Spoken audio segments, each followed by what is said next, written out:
How to use your watch's basic functions. To change the hour and minute hand, pull the crown out to the second position. You should feel 2 clicks. They're very subtle, so carefully feel for those clicks.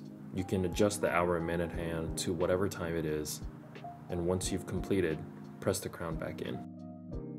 To change the date, pull the crown out to the first position, which means 1 click out as opposed to 2 clicks out. Rotate the crown clockwise and you'll notice the big date function changing dates.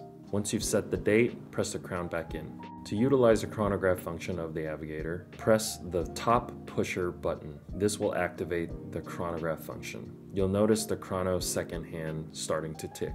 Once you're done utilizing the chrono function, press the top pusher again to stop it, then press the bottom to reset it back to the 0 position. The Navigator has 3 subdials on the dial.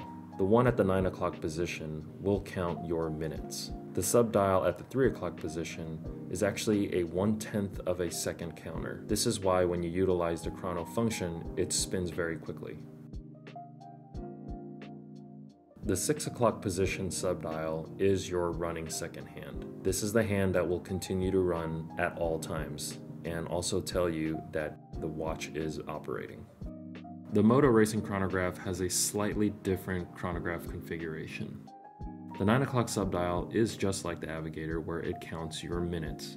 You'll notice by the red minute indicator that we sectioned off 15 minutes of counting with the chronograph function.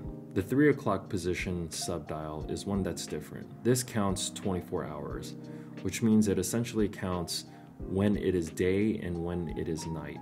In other words, AM or PM. This hand is tied to the main hour hand and is not adjustable. The subdial in the 6 o'clock position, like the Navigator, is your running second hand. This hand will continue to run all day.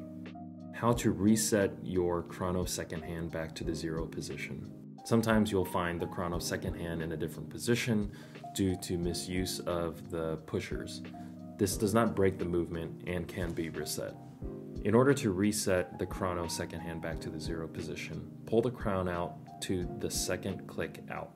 Press and hold the top pusher until you get it close to the 0 position as possible. Release the pusher to fine-tune it back to the exact 0 position.